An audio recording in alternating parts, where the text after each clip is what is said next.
유승민 전 의원의 딸 유담 씨의 임용과 관련해서 의혹이 있었다고 전해드렸죠.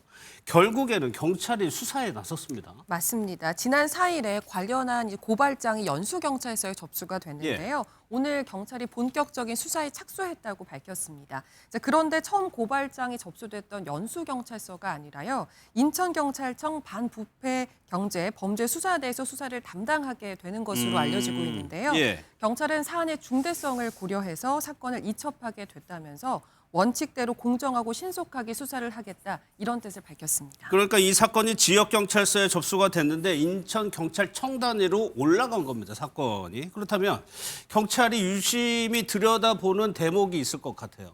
그렇죠. 혹시나 임용 논란, 그러니까 임용 과정에서 혹시나 문제가 될 법한 일들이 있는지, 그러니까 허위로 경력을 부풀렸다라든지 아니면 모종의 대학과의 거래라든지 이런 사전에 이야기가 오간 점이 있느냐, 뭐 이런 것들을 사실 이제 살펴보게 될 예정이고요. 지금 의혹 제기의 이제 단계이기는 한데 의혹 중에 하나가 이 유담 씨의 그 학사라든지 박사 학위를 보면 다 경영학 전공으로 되어 있거든요. 예. 그런데 애초에 인천대 무역학부의 교수를 임용하는 채용 공고를 보면 국제경영 전공자를 대상으로 하고 있습니다. 그리고 실제로 유담 씨의 경우에는 이 학력 항목에서 만점을 받았는데 예. 경영학을 전공을 하고 이렇게 지원한 지원자 중에 유일하게 만점을 받은 만점자라는 것이에요. 그래서 일단은 국제경영 전공이 아님에도 불구하고 왜 경영학 석사라든지 박사를 한 유담 씨에게 만점을 줬느냐, 이 부분도 하나의 쟁점이 될 수 있다라고 보이고요. 예. 또한 고려대 연구원으로 한 75일 정도 근무를 했다라고 해요. 그런데 강사나 연구원 경력의 경우에는 최대 40%만 인정이 되고 4년제 대학의 교수급으로 재직을 하다 온 것이 아니면 이러한 만점 항목을 좀 찾기가 어려운데 다른 지원자들과 비교했을 때 75일이라는 본인의 경력을 가지고 이렇게 만점을 받는 것이 과연 가능했던 것이냐, 예. 공평하게 똑같이 기준이 적용된 것이냐를 판단하게 될 것으로 보입니다.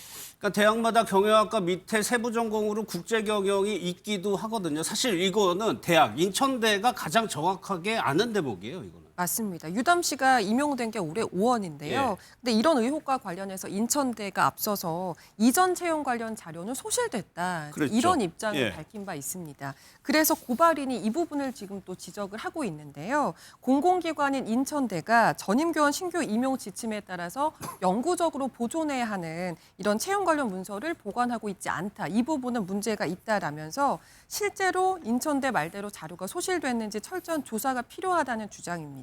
또 고발장에는 이런 공공기록물 관리에 관한 법률을 위반한 혐의로 인천대 이인재 통장, 또 교무처 인사팀, 채용심사위원과 채용기록 관리 담당자 등을 수사해달라 이런 내용이 담겨 있는 것으로 알려지고 있습니다. 예.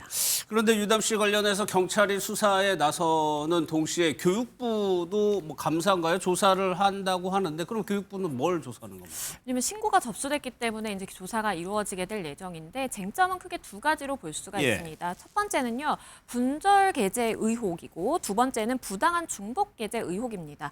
분절 게재 의혹을 좀 보면요, 박사 논문을 준비하는 그 시기에 논문이 7편이 발표가 됐습니다. 그러니까 굉장히 짧은 시간 안에 논문이 7편이 발표가 됐다라는 것은 예. 혹시나 하나의 연구 데이터, 그러니까 연구 조사 결과를 가지고 이거를 7개로 쪼개서 여러 논문을 발표한 것 아니냐라는 이제 의혹 제기가 가능한 부분이고요. 만약에 이러한 부분이 확인된다라고 한다면 교수 임용 절차에 있어서도 하나의 결격 사유가 될 수 있기 때문에 일단은 이 논문, 그러니까 본인이 채용이라든지 이런 부분에 있어서 지원을 하면서 하나의 경력으로 주장을 하고 있는 그러한 논문에 게재하는 절차에 위법이 없었는지를 좀 살펴보는 게 우선이다라는 생각이 듭니다. 예. 7편의 논문을 발표했는데 이제 이런 7편의 논문이 다 개별 주제, 각각의 주제로 논문이 발표된 것인지 아니면 하나의 주제를 여러 개로 쪼개가지고 게재가 된 것인지를 보겠다는 얘기인 것 같아요.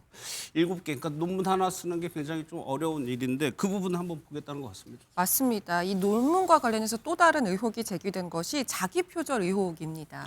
신고인은 논문의 유사성을 검증하는 프로그램을 돌려봤더니 2019년에 유 씨가 발표한 논문이 2020년에 KCI에 게재한 논문과 29% 일치한다. 예. 이런 결과가 나왔다는 보도가 있다고 하면서 만약 학술지 논문에 각주 단서를 달거나 혹은 참고 문헌에 석사 논문 출처를 밝혔다면 이게 문제가 안 되지만 지금 봐서는 그렇게 하지 않은 것으로 파악됐다는 점이 문제다. 그렇게 주장하고 있는 상황입니다. 예, 사실 유담 씨가 일반인인데 그 유명 정치인의 딸이어서 좀 유명세를 탔었죠.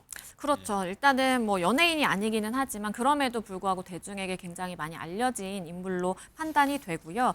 2017년 대선 때 이 부친인 유승민 당시 대선 후보 선거 운동에 직접 얼굴을 저렇게 내보이고 나서서 많은 대중들이 관심을 가진 바 있습니다. 그렇기 때문에 뭐 뛰어난 외모로도 집중을 받기는 했지만 이번에는 과연 경력 부풀리기가 있는지 논문을 게재하는 과정에 있어서 좀 적법한 부분인지 아니면 위법적인 부분이 있었는지 이 부분에 조금 더 초점이 맞춰지면서 아마도 당분간 논란은 지속되지 않을까 싶습니다. 뭐 대학생, 대학원생 요즘 젊은이들이 공정이라는 화두 굉장히 민감해서 그런지 대학생들이 워낙 좀 비판적인 것 같아요. 이 부분에 대해서. 맞습니다. 대학생들이 많이 이용하는 온라인 커뮤니티가 있습니다. 그곳에 이와 관련한 대자보가 올라왔다고 하는데요.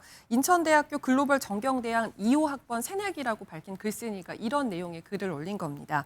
언론을 통해서 정치인 유승민 씨의 딸 유담 씨가 31살의 젊은 나이에 우리 학부 조교수로 임용됐다는 소식을 들었다라면서 젊은 인재 영입이라는 점에서는 좋게 볼 수 있는 측면이 있지만 이례적으로 짧은 경력과 배경을 두고서 깊은 의문을 품는 학우들이 많다. 이런 내용을 소개를 한 겁니다.